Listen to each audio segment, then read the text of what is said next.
Ago, Medasi, Akwaba, welcome, welcome. We hope that you are certainly obtaining your highest level of mental, physical, and spiritual health on this Sunday. And we are so honored and excited, happy that you have decided to spend this hour with us for this very critically important topic matter for this August 8th, 2021 edition of Our Ancestors' Voices. Today, we are going to commemorate Black August, and we are just so glad that you are here to help us do that, to honor our elders and ancestors who had the audacity to stand up against empire. So we are so thankful to be able to honor them and to do our very best to continue to make contributions to the work that they made such a major impact on. And we start, as we always do, by paying respect and honor to the indigenous people of the Western Hemisphere, all of the actual indigenous people of the Western Hemisphere.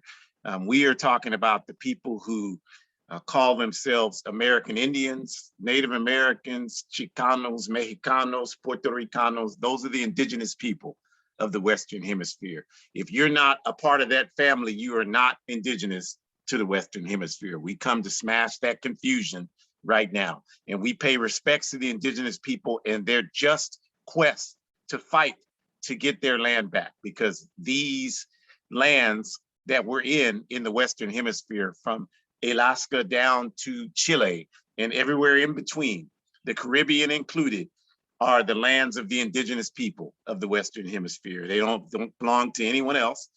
And anti-colonial struggle is about the people who were colonized and had their lands taken away, thus drastically impacting their ability to achieve self-determination. Obviously, the correction to that is the fight to return these lands to the people they were stolen from. So that's what we're concerned about. If that does not include you, then we're not concerned about your feelings, or, what are you going to do when that happens? If you do the right thing now, you shouldn't have to worry about what you're going to have to do when that happens. And also, we pay nothing but honor and respect to our African ancestors, who are really the only reason why we are here today. If you're here today, it's because one of our ancestors stood in line and took a blow so that your ancestors, your family could continue to live and exist here today. So only a fool, if you know that history, only a fool would wear a shirt that says something like, "I'm not my ancestor." We've talked about that so much in these weekly broadcasts, and just to say, anybody that promotes that kind of backward message is just confused about who they are. So we honor our African ancestors. We know that they are the reason that we're here, and all we want to do is, again, continue to contribute to the sacrifices that they made to push us forward towards justice. So we're thankful for you all being here. Of course, yesterday, August 7th, was the 51st commemoration of the Marin County Courthouse incident, where young 17-year-old Jonathan Jackson went into the Marin County Courthouse and was able to obtain the camaraderie assistance of William Christmas, James McClain, and of course, Ruchell McGee.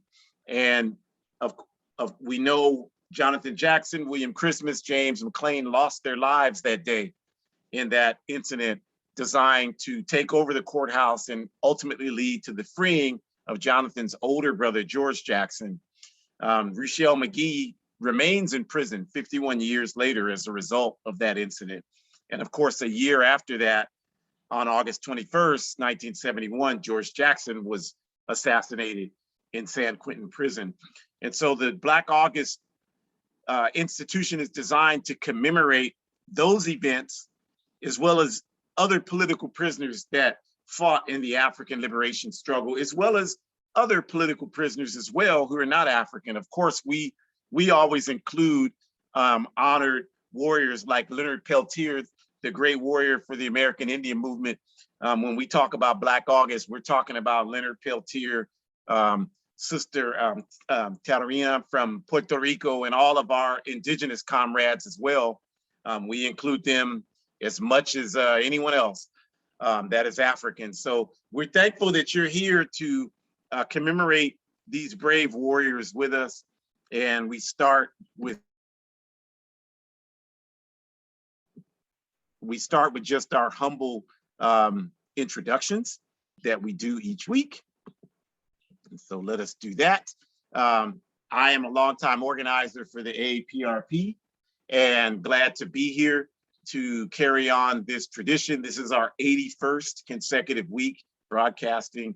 And if the ancestors will it, we will continue for as long as we have breath in our body. And with me, joining me as she does every week, is my daughter, Shakura, who is a product of the All African People's Revolutionary Party's Young Pioneer Institute, and continues as an adult to function as an organizer within the A-APRP, obviously doing this work that we're doing right now, as well as pursuing her studies so that she can continue to make her contribution that way as well. The objective of the All African People's Revolutionary Party, again, is Pan-Africanism. Pan-Africanism, one unified socialist Africa. The book on the right, Kwame Nkrumah's Handbook of Revolutionary Warfare, lays out our strategy for achieving Pan-Africanism. But I'll just give you a quick example, since we've seen the Olympics happening, the Summer Olympics happening over the last 2 weeks. Is imagine this: I watched the race Friday night for one of the relay races, the women's relay races, and the contenders for the medals, or the actual teams that ended up getting the medals, were a relay team of African women from Jamaica, a relay team of African women from Britain, and a relay team of African women from the United Snakes of America. So imagine this. Imagine, if you want to get a vision in your mind of what Pan-Africanism would look like. Imagine if, instead of us representing all of these colonial countries that the only reason why we're there is because they kidnapped our ancestors and sabotaged our economy so that they could control the wealth that the places that we're from produced. Imagine that instead of that, we had one African team that competed in the Olympics, regardless of where we're born, because it doesn't really matter where we're born, because where we're born is a reflection of colonialism. It's a reflection of kidnapping. You know, a person in prison doesn't define their identity based on the prison.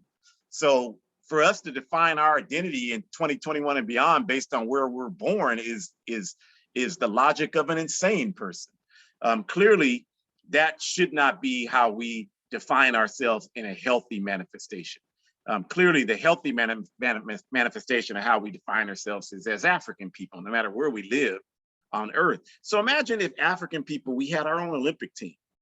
Just using the example I gave of the sprints or any other of the events during the Olympics, there wouldn't be too many medals to go to too many other folks. Well, if you translate that to the political and economic reality of a United States of Africa, with the same conditions applying, then it shouldn't be difficult for you to understand why we say, until Africa is free, no African anywhere on earth will be free. That's where our power is. And so that's why we fight for that objective.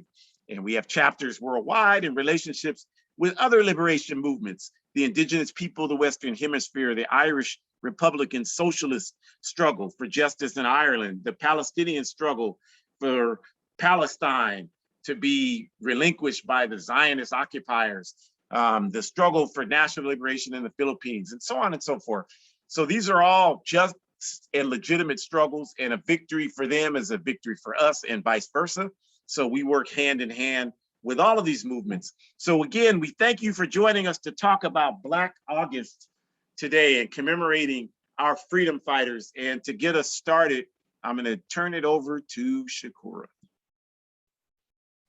Good afternoon, good day, good evening, all. I second what my dad was saying, and I just want to continue to pay homage not only to the warriors who have helped us to be where we are today, but also just acknowledging those who are left unnamed. So, those warriors who stood up and fought for our rights that we don't even know their names to be able to give them homage and clarity and acknowledgement. I thank our ancestors for putting themselves on the line and for understanding that for them it was important. And so, understanding what it means to stand up for something, even if other people are pushing against you, or even if you're unsure if what you're doing is the right thing, still having the courage to stand up because deep down in your heart of hearts, you know that what you're doing is right. Just like we think about our comrade Carlotta that we talked about a couple of seminars ago. And we think about our comrades who were working with us to help resist colonialization and neocolonialization in the Congo, as well as in Kenya and other parts of Africa. And we think of our comrades in the States and the pushback that they gave against oppressors, and just all these different people who, no one decided to say, Malcolm X, you're going to be born and you're going to do X, Y, and Z. Malcolm X had to take the ancestors communicating with him and helping him to understand his path, and he had to take the lessons from values from his parents, and he had to take his village that raised him, because we do believe that it takes a village to raise a child. So all these different contributing factors made Malcolm what he was, and all these contributing factors made Carlotta what they were. All these contributing factors make me who I am, and all these contributing factors make you who you are. And so I think it's important that we try to remember that, because the time has come, family, for us to stand up. And so it's not really a question of us just remain seating anymore, and it's definitely not a question of us straddling the fence. We're going to have to take a side. And if you are oppressed in any way, shape, or form, then it seems pretty clear to me that you know what side you need to take. And if you're unsure how to go about doing that, at 81 weeks of us doing these seminars, there's definitely some resources out there where we can further assist. But we do ask you to first just take a stand. First, just stand up and speak out against what is not right. And that it by itself is the first step. Excuse me. So we have to remember that there has to be courage within us, because we know that what's happening is not right. We know that the backlash that Cuba is getting is not right. We know that the blockade with Cuba is not right. We know that. So that means that we have to speak out against that. And to speak out means risking being uncomfortable. Speaking out means risking being unpopular. Speaking out means risking being put on the spot where people might try to push against you or resist what you're saying. But if you truly do your research, and again, you use the resources we've shared for you, like the Grandma website and other websites, then you have facts with you, and you have facts under your belt. And so, therefore, you don't have to worry too much about resistance from the population that you're speaking to, because you've done the science and you've looked at the science, and you know that the numbers aren't lying. Why? Because the Grandma website is one example of Cubans actually talking about what's going on. So if anyone knows best what's happening in Cuba, they would, right? So that's asking a lot of some of us, because we've never really had to take a stand. But the time has come where we don't really have a choice anymore, because we're literally dying, literally.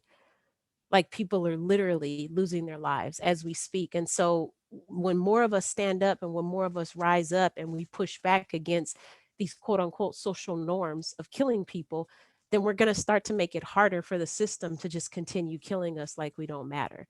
And once we do that, then we can actually start to have some organizing conversations, because what's happening in Africa is the same concept that's happening here in the States. It's happening in Israel, it's happening in Palestine, it's happening with the indigenous people, it's happening in Ireland with the Irish people and them trying to get their land back. It's also happening in the Philippines. It's happening worldwide, family.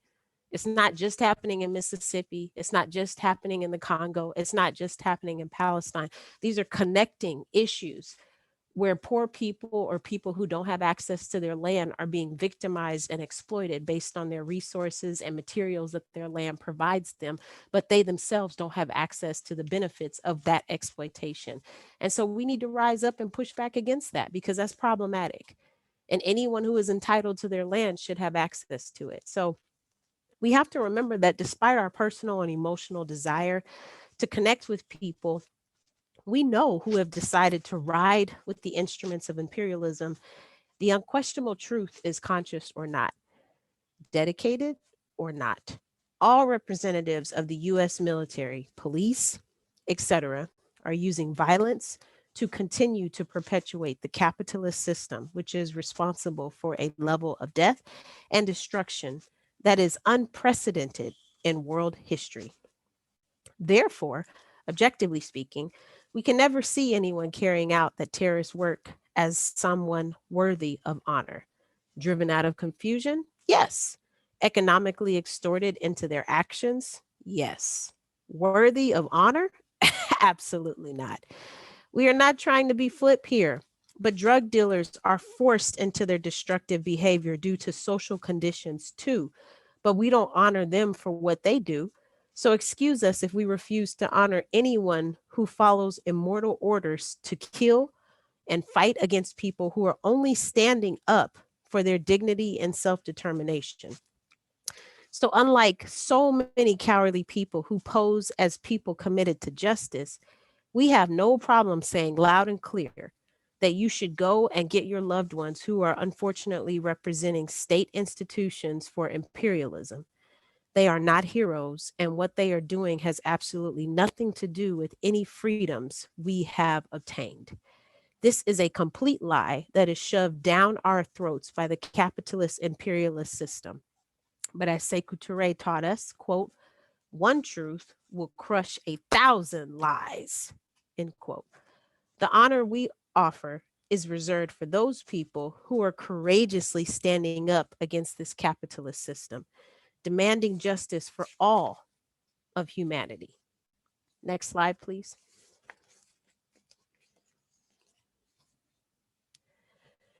Do you wish to know who we consider our troops? The glorious freedom fighters for the African Party for the Independence of Guinea-Bissau, like Sister Theodora Gomes, who participated with the armed struggle against the Portuguese to free Guinea-Bissau from colonialism. Thank you, Comrade Theodora Gomes. This historic sister just participated in our International African Liberation Day program 2 months ago. Comrade Fernando Flort, who courageously went against and went undercover in Miami in order to gain information on US terrorist attacks against socialist Cuba. And if you all remember, Comrade Fernando went so far undercover because he needed to protect his family as well as loved ones that he wasn't even able to tell his family what he was doing. So even his family, who had known him all of their life, thought that he had lost his mind and gone crazy because he was suddenly pushing imperialist questions and suddenly supporting imperialist endeavors and capitalist endeavors. And they knew that that wasn't his characteristic or his normal lifestyle. So they were trying to figure out what was going on. He wasn't communicating with them. And so, again, like, that's the kind of stance that a true warrior takes, because not only are they willing to understand that they are sacrificing a tremendous amount, but they also understand that they could die in that process of doing that. And they're still willing to do it. Why? Because they see that them standing up is going to help the unborn children of tomorrow's future have a better life and have a better world to live in. Or they understand that them standing up will help the born children have a better life and a better future of tomorrow. So being able to understand that and taking a stand and not being afraid of what the consequences, including death, might be, is extremely sacrificial. And so that's why they are our warriors. That's why we continue to acknowledge them. And they even understand that that means sacrificing their family's well-being. They understand all of that because they're trying to look at the greater amount of mass people who can be impacted by the choices that they're making. So take Comrade Fernando, for example. His efforts, he spent 16 unjust years in the US prison. The unselfish 500,000 Cuban troops who sacrificed everything to fight against racist mercenaries in Southern Africa. The courageous soldiers of the Pan-African Congress of Azania, or the colonized term, you know it as South Africa. Our families in the Democratic Party of Guinea who bravely challenged French colonialism and then continued to serve as a base against international imperialism. So we're talking about our warriors who fought from Cuba to make sure that there were no mercenaries in Southern Africa. We're paying homage to our Pan African Congress and the military that they had to help us in Africa. And then, of course, we're acknowledging the Democratic Party of Guinea and how they resisted and refused French colonialists from coming in and trying to do what they needed to do. And now they're continuing to resist that on an international imperialist level. For our elders and ancestors in the Student Nonviolent Coordinating Committee, the Black Panther Party, the Black Liberation Army, Universal Negro Improvement Association, Land and Freedom Movement, Mau Mau in Kenya. These organizations and many others stood up, and many continue to stand up against imperialism. Every right we have, every opportunity we possess, we owe 100% to these courageous people who sacrificed everything for justice. They sacrificed everything for us. And some of us have not had the chance to even meet these comrades. So it's not even about them sacrificing for people that they know. It's not about them thinking about it from an individualistic perspective and doing something because they personally know that the benefits will help their sister or their brother or their family who might be non binary. But they're doing sacrificial work, and they have done sacrificial work for people that they don't even have a chance to have met because they still are thinking about the greater good for the greater amount of people. We owe everything to them. And we are so grateful that they have chosen us over imperialist capitalist dollars. We are so grateful for that. They deserve the honor and respect so many of us mistakenly direct towards forces of injustice. And if we may, we would like to humbly add the following to our distinguished list of honorable soldiers: the Palestinian Liberation Organization, we thank you, and the Palestinian Resistance Organizations, we are grateful. The Irish Republican Socialist Party, we are grateful and we thank you. The International Coalition of Human Rights in the Philippines, we thank you and we are grateful. The American Indian Movement, Red Nation, and other indigenous organizations fighting for land reclamation and the return of indigenous territories to the indigenous nations. We thank you. All of these forces fight against injustice, and that qualifies them as our troops. Every day, all day, this will be true, despite the propaganda thrown at us 24/7, 365 days a year, to try to convince us to buy into imperialism's plan to justify their terrorist attacks everywhere on the planet Earth. And so, again, I invite you to think about how they did not have the opportunity to weigh the advantages and the drawbacks. Some of them may have had the opportunity, but I strongly doubt it allowed them to change their ideas or their choices. I think they still understood I can die and I can lose everything if I decide to take this stand, but I'm still going to do it because I believe that this stand is what's going to keep me humbly and humanely right. And when I die, people will know that I did what I did because of my love for humanity. And so it's ultimately a question that you have to ask yourself, family, is what are you willing to sacrifice? Now, that could be a rhetorical question, but I think ultimately it comes down to you understanding, as we've said before, you cannot think from an individualistic standpoint if you consider yourself a humanitarian. If you consider yourself down for humanity, then that means you have to think about humanity, which means not putting yourself first. That means you have to understand that choices you make are impacting other people behind you. Choices you make are influenced by the people who came before you. So it's literally impossible, as my dad already stated, for you to not be your ancestor when we learn from the people who came before us. We learn from their actions, we learn from their diaries, we learn from their journals and documented evidence that they have provided for us. How are we going to know what to do if we don't look to the past to see what others have done before us? So you cannot not be your ancestor, because how would you know how to do anything as a human being without them? They literally gave birth to you in addition to helping you from an ideological standpoint develop your stance and your perspective on the world. I thank you all so much, and I continue to celebrate with you as we honor our troops, those that we know of and those that are remain nameless. Asante Sana. Thank you very much, Shakura, for a wonderful foundation for our commemoration of Black August today. I mentioned in the beginning, Comrade George Jackson, or the Dragon, as they used to call him. And you see him in the picture on the left, being led by Gestapo guards in the prison system in the latter period, right before he was assassinated. And again, we just want to go back and give the foundation. Shakura talked about all of the different organizations that represent the spirit of Black August. And we want to just take it back to those initial days of 1970, the Marin County Courthouse shootout with George's younger brother, Jonathan Jackson, and the assassination of George himself a little over a year later, and just talk about how Black August as a concept originated around those martyrdoms, and the fact that those Africans really decided to take serious action to try to challenge the system.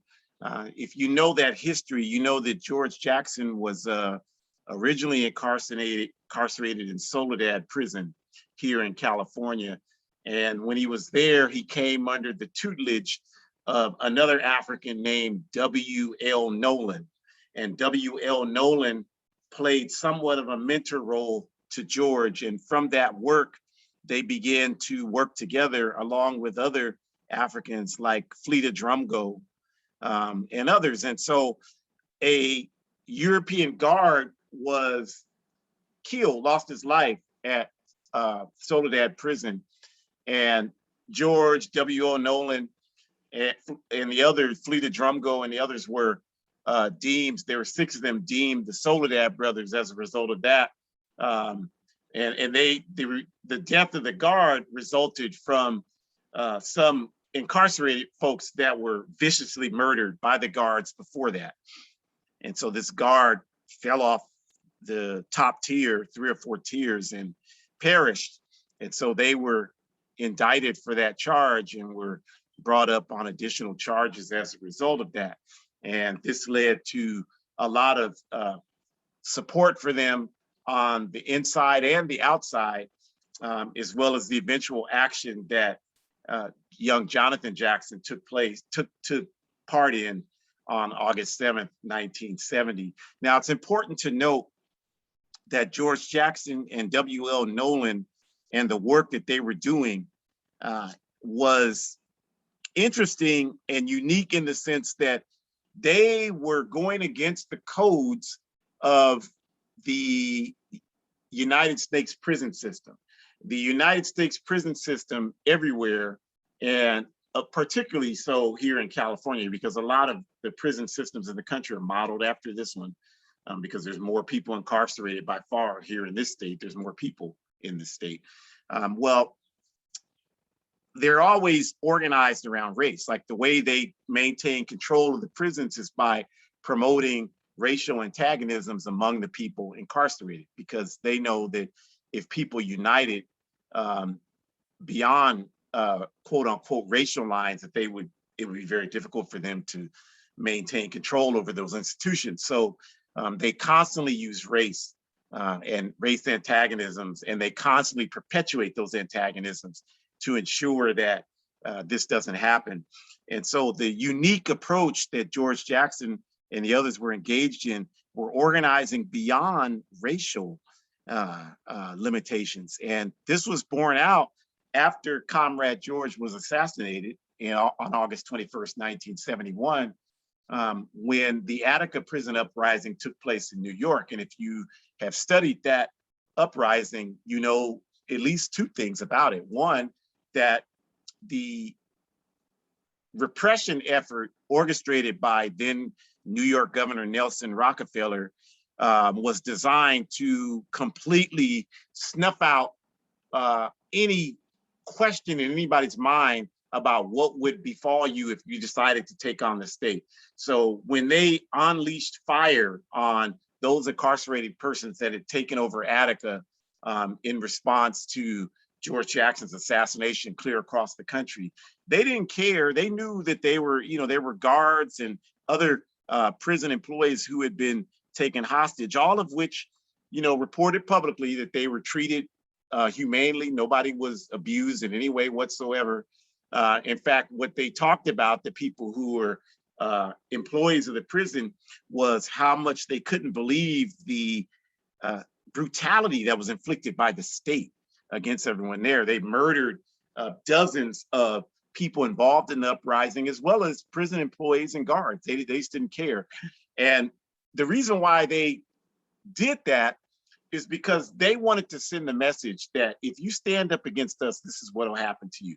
And they were especially afraid then, as they are today, of the multiracial solidarity that existed in the Attica uprising. This is something that didn't have a history in prisons in this country, and since 1971 hasn't had much of a history. And so this is what they're afraid of, and this is the legacy of George Jackson that really comes to define the power of what was represented in commemorating Black August. And of course, we know, the movement has evolved since then beyond just the events in August of 1970 and 1971, as critically important as those events are, to looking at the mass incarceration system for everyone who's incarcerated. And Geronimo G. Jago, or Geronimo Pratt, as he was formerly known, who was in prison 27 years on trumped up counterintelligence charges by the FBI, said upon his release from prison in 1997 that everybody in prison is a political prisoner, because if people had different economic conditions and realities outside of the exploitative and oppressive capitalist system, then they would make different choices. And so the fact that they're in prison is a reflection of the systemic reality that they existed in. So that makes it a political question, which we agree with that statement 100%.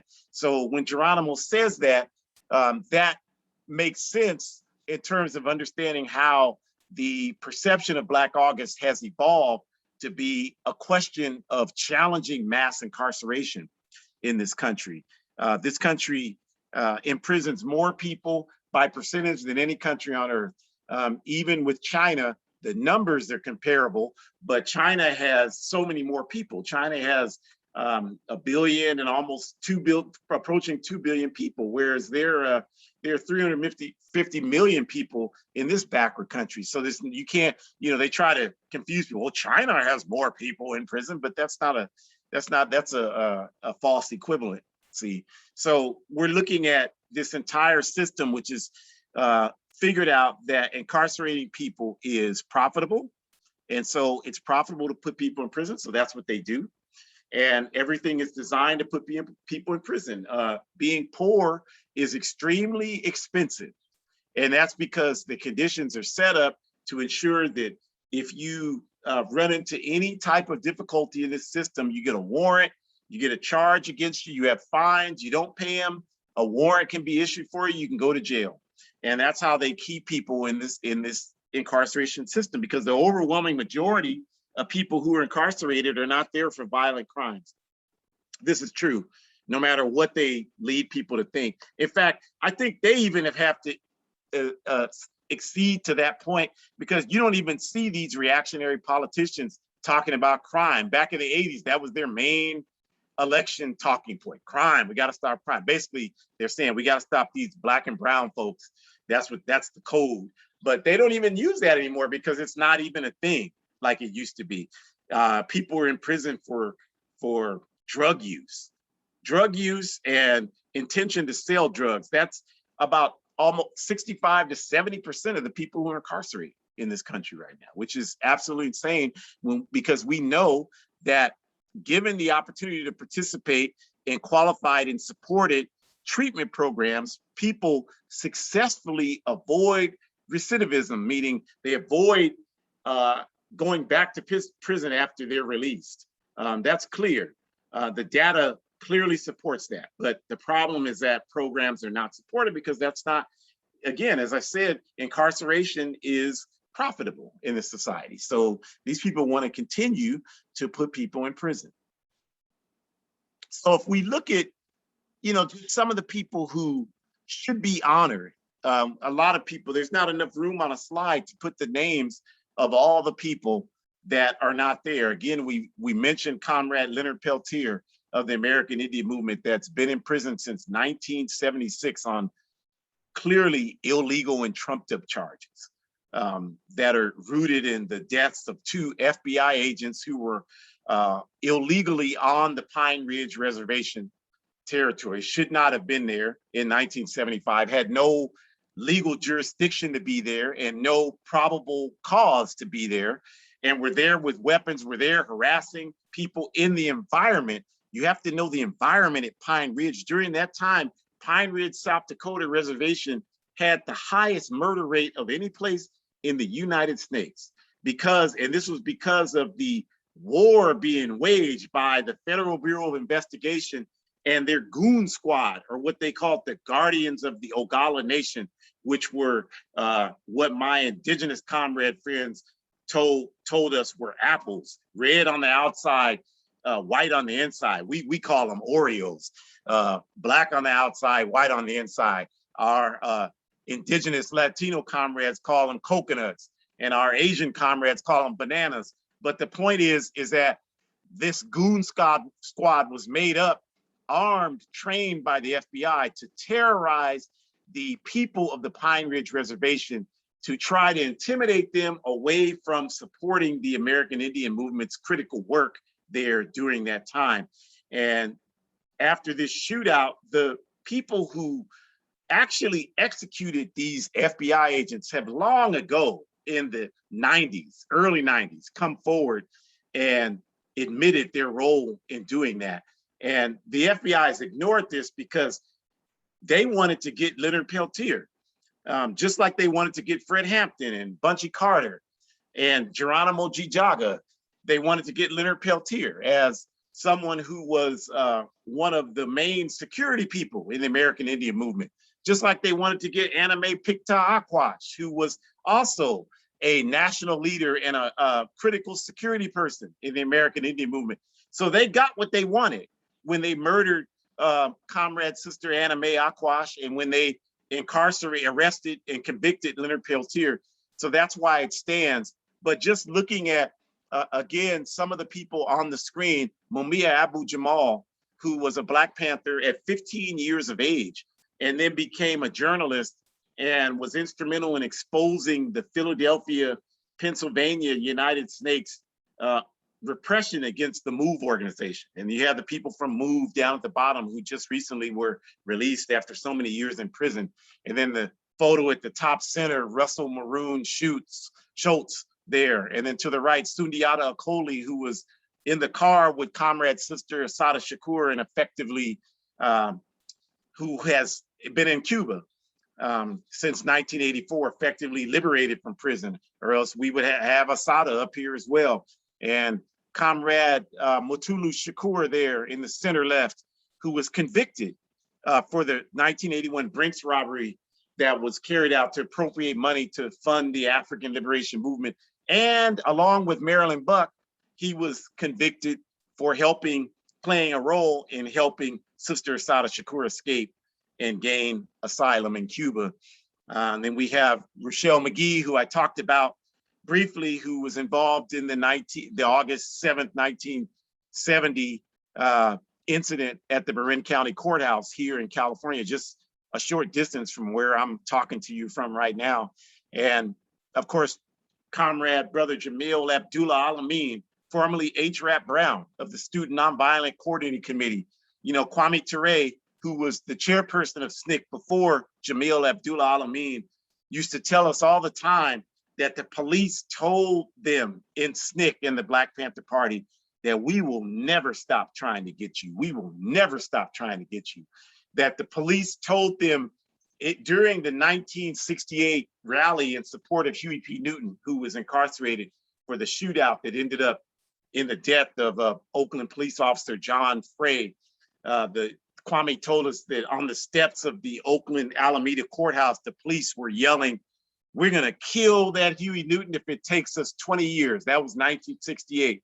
And Huey P. Newton, of course, was murdered in a very questionable situation in 1989 on the streets of Oakland, allegedly by a member of the Black guerrilla family, which ironically was an organization founded by George Jackson, a Black Panther Party member. So, you know, there's a lot we can talk about what doesn't make sense about that. But the point here today is that these folks have spent decades in prison, not because they were putting drugs in women's drinks like Bill Cosby, not because they were sexually assaulting young girls like R. Kelly, not because they were doing absurd things that many of us, because we're just as sick as those sick and twisted individuals that did those things, we defend them, not because they were doing ridiculous things like that, but because all of these people had dedicated their lives to standing up against this state. And a lot of people hearing this and a lot of people not hearing this don't have the courage to stand up for anything, don't stand up for anything ever. So we understand that it's difficult for some people to understand people like this that we're looking at on this screen right now, because you don't stand up for anything unless it's something to benefit you personally. That's the only thing that you have any emotion towards and any desire to do anything. It's willing to take any risk is if there's a personal benefit to you.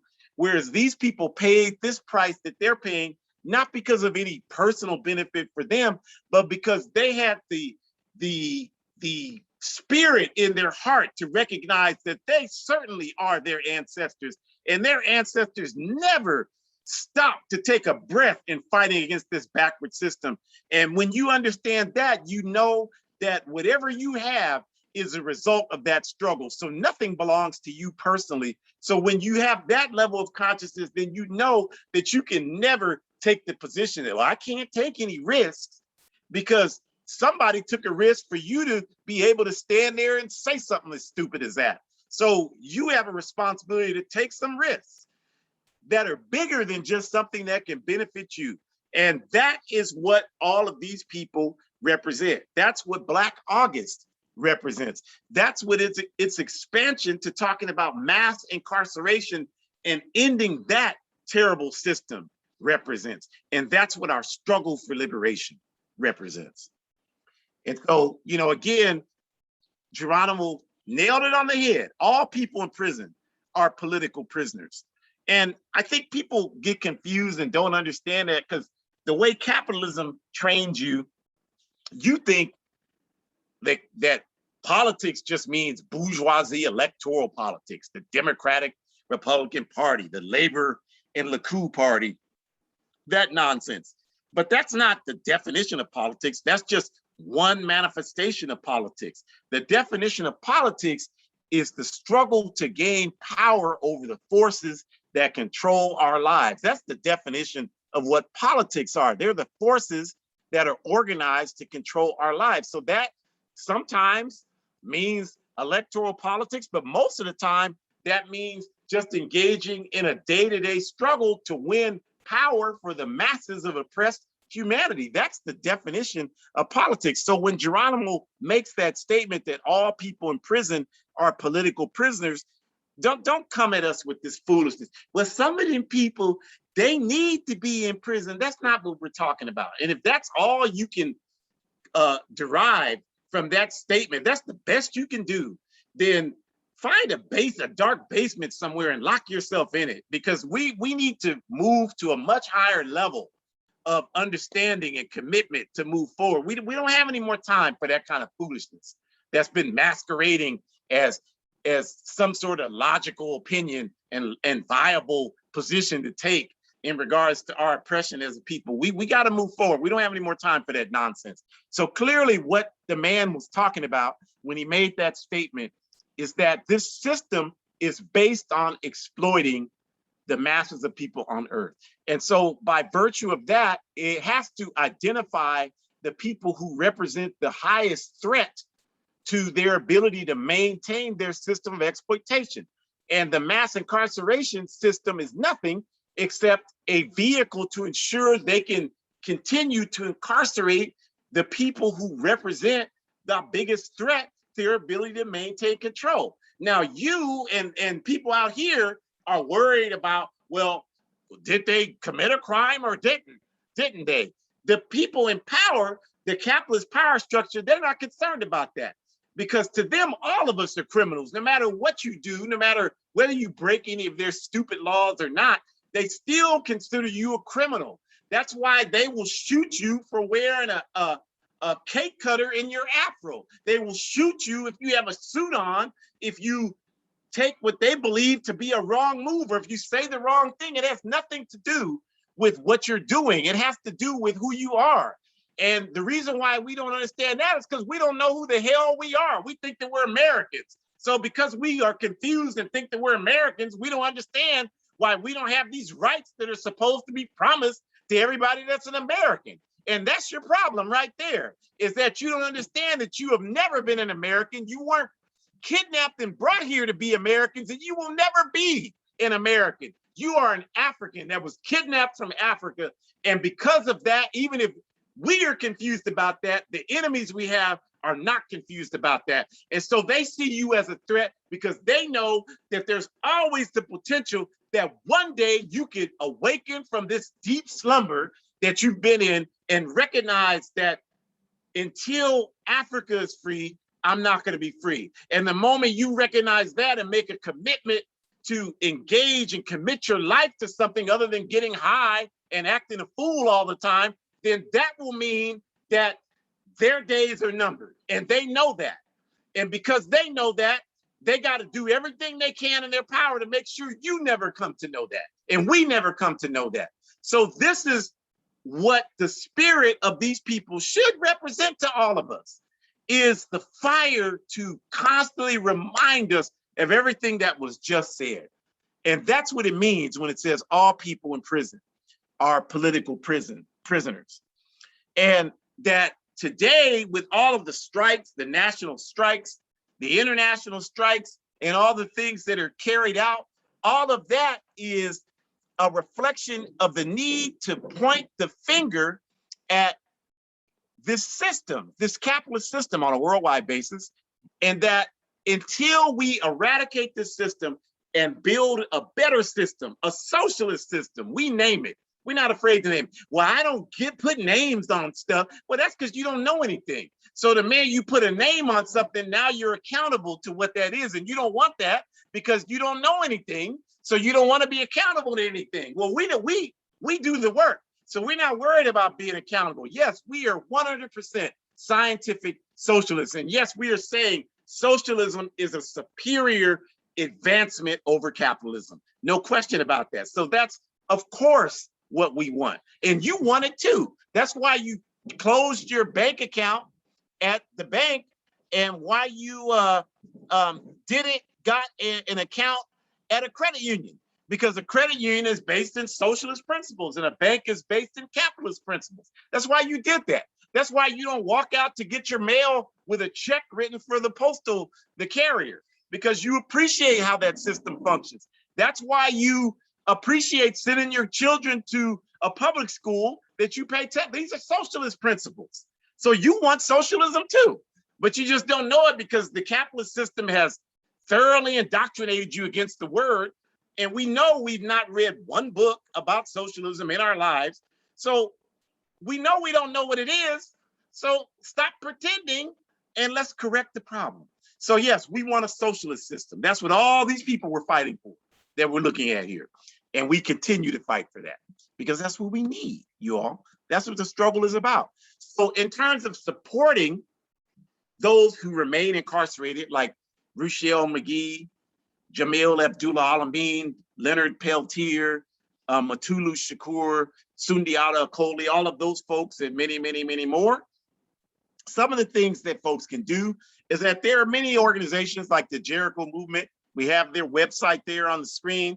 You can connect with them. They raise money to support the families. They've been doing this for decades. They have letter writing campaigns. Critical Resistance is another organization that does that. They have these letter writing campaigns to folks. It's important to write folks who are incarcerated, especially if they're incarcerated for the reasons we're talking about. You know, we can't, people pay the price for us, and we sitting on here on social media talking about Bill Cosby. I mean, the hell with Bill Cosby. Write a letter to Sundiata Acoli or Jamil Abdullah Alameen. That's who you should be concerned about. Bill Cosby's been a piece of trash since the 60s, and that never has changed. I don't care what you say about the women accusing him. That's not, he was a piece of trash regardless, independent of that. No question about that. He's been detrimental to our people's forward progress for decades. And so you can never be able to convince me that someone who's a piece of trash on the left side of the street is going to come over to the right side and all of a sudden become a principal person that's being set up for, you might be naive enough to believe that, but I've never seen that in my life. If someone's a piece of trash, it's typically transfers to every area of their life. So understand about the people who deserve our respect, and let's support them. Write them letters, get involved in supporting their families. Those are things you can do on a day-to-day basis to support our political prisoners. And then we would argue a critical thing you can do is continue the work that these folks are doing. I mean, how are you going to say, well, I support political prisoners? You're not even in an organization. You're not even engaged in the type of work that they were engaged in. That doesn't make any sense, you all. You have to be engaged in a process to continue the work they were involved in. So that means you have to be in an organization. Unless you're the Scarlet Witch or Dr. Strange or someone, you have magical powers that you can free the people with. You know, I mentioned this a couple of weeks ago. A guy was telling me, I did a training a few weeks ago, and he walked up afterwards, you know, people do when you get done.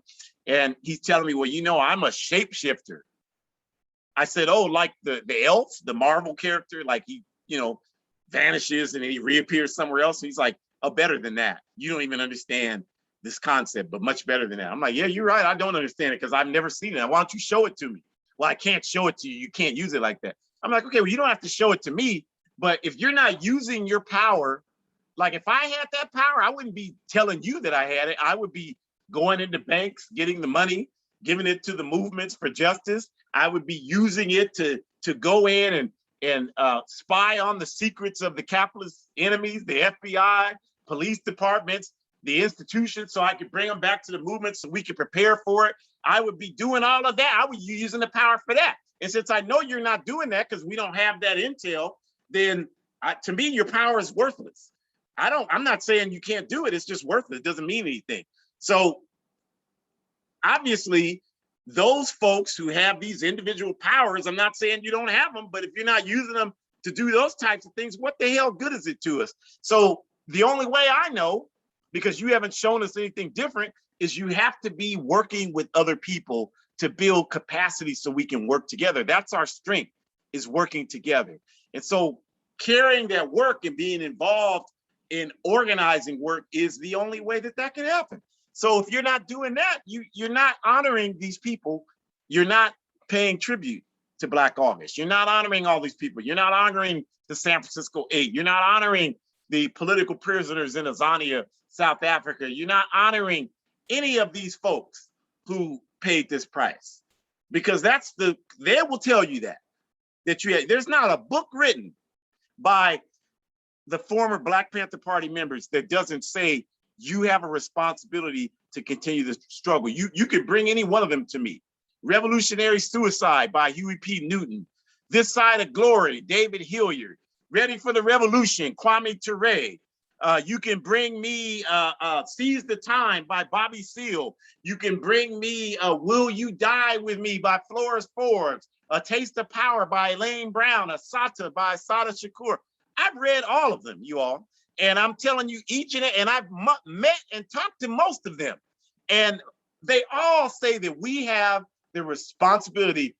Geronimo Gijagas, I can't remember the title, but that one as well. All of them say we have a responsibility to continue the struggle. Not one of them says, well, you know, we went to prison, we died, we did all this. So, you know, you don't have to do anything. Just get a petty bourgeoisie job, buy a house, buy a camper, buy an RV, and that's all you have to do. Go on vacation to Europe. Don't even go to Africa. Just go on vacation to Europe. That's all you have to do. That's all you're responsible to do. Just spend money. Go out and eat crab and lobster. go to concerts. That's all you have to do, comedy shows. That's all you're responsible for. None of them said that. So if you really honor these people, this is what you have to be dedicated to doing. And Kwame Ture's statement that we are so weak that we leave our soldiers on the battlefield, he's talking about the people we just saw in the previous slide. We do nothing for them. We have no support system for them. Most of us don't even know who they are. So that's something that you can correct. So again, a lot of this, it's, you know, we're talking about the need to continue this struggle. So we're going to tell you about some things that we're just asking you to let people know about at this stage. Please, can we do that? Just let people know this stuff is happening. At least one person. If you don't know one person you can let know about these things, then go stand in a park, make up a leaflet that has this information on it, and go pass out 10 of them in a park. Stand in front of a supermarket and pass them. Do something. As Apprentice Bunchy Carter said, do something. Even if you just spit, do something. So that's what we're asking you to do. Just let at least one person know about these activities. So this is our Ancestors' Voices. And next Sunday, August 15th, from 4 to 5 p.m. Pacific time, we are going to talk about why some quote unquote Black people, so-called Black people, we're Africans, but so-called Black people reject African origins, try to say that they're indigenous to the Western Hemisphere and don't want anything to do with identifying with Africa. This is a disgrace. And we're going to talk about it because it's not entirely the fault of those people. What is their fault is that I've never met a single one who knows a single thing about African history. That part is their fault. But the fact that they came to that place is not their fault, because this is the miseducation of this capitalist system. So we're going to be talking about that. And this is not just something for African people. It's certainly for African people, but it's not just for us, because those of you that are not African, you've been indoctrinated with anti-African propaganda just as much, if not more, than we have. So you need to tune in to this discussion as well, because it is a critical discussion in understanding the forces that impact our lives. And we have resources there in the center of the page on the left.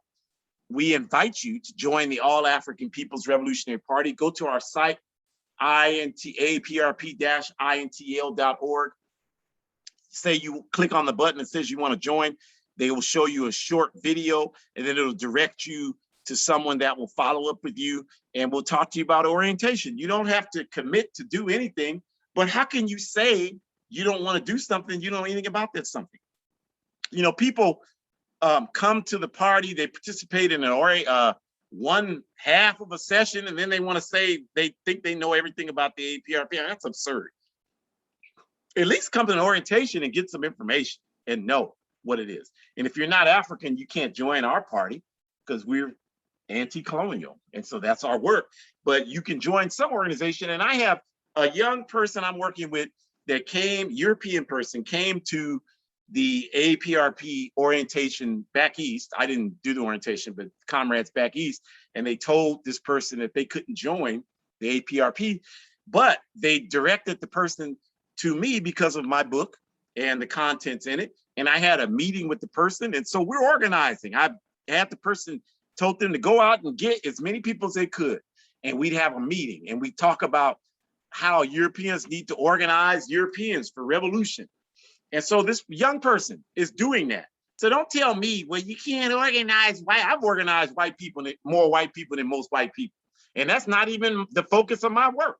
So don't tell me that. So go to abetterworld.me. While you're there, donate. You can look at all these videos. They're housed there, going back 80 weeks. You can see them. This one will be housed there just shortly after we get done in a couple of seconds here. And then hoodcommunist.org is a site where I'm on the editorial team. We have a dedication this month to Black August. We will be talking this week more about Black August. We have a Telegram event every Thursday at 4:30 Pacific time, 7:30 Eastern time.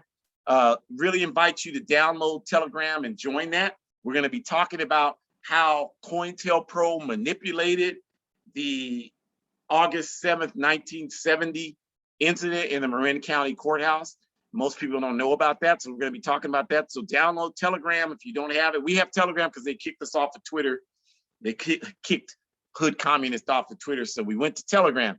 They will never stop us. So download Telegram and join us so you can participate with us. And then we have all these broadcasts you see here, our Pontula broadcast, podcasts on Mondays, our comrades on the East Coast of the plantation, Revolutionary African Women Raw last Saturday of each month, Forward Ever podcast on Spotify, and then our comrades in New Mexico, the weekly newscast Thursday at 12 noon Mountain Time. Tune in to all of those as well as ours, our Ancestor Voices every Sunday, 45 p.m.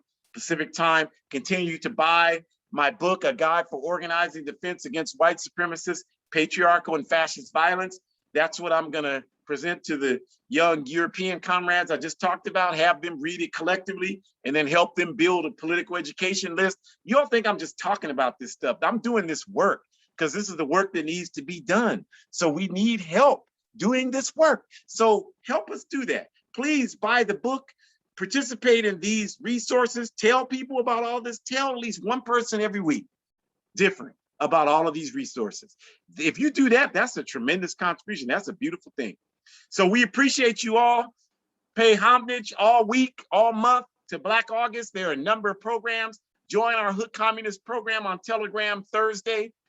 In regards to that, COINTELPRO against our Black August comrades from Marin County in 1970. Enjoy the rest of your Sunday evening, you all. We appreciate you joining us for this. Think about the sacrifices our people made and think about what kind of way you can build on that with yourself. That's what we need to do. So even if that's just telling one person about all these things, that's a great contribution. So do that. Don't just say you're going to do it and then eat a big meal and fall asleep and forget about it. Do it. Actually follow through and do it. That's what we need to have folks do. And if we all are doing that, you can already imagine what kind of major contribution that would make towards helping us build. Want to just close by giving honor and respect to our comrade, Sister Libertad from our wonderful family of El Partido de Raza Unida. We love you. We appreciate you. We thank you. This is your land. We're going to help you get it back from these colonizers as we're getting our land back. Forward ever, backwards never. Everybody stay strong. Enjoy the rest of your Sunday. Crush and destroy patriarchy and homophobia. Capitalism, you already know, it's got to go. Stay safe. Forward ever.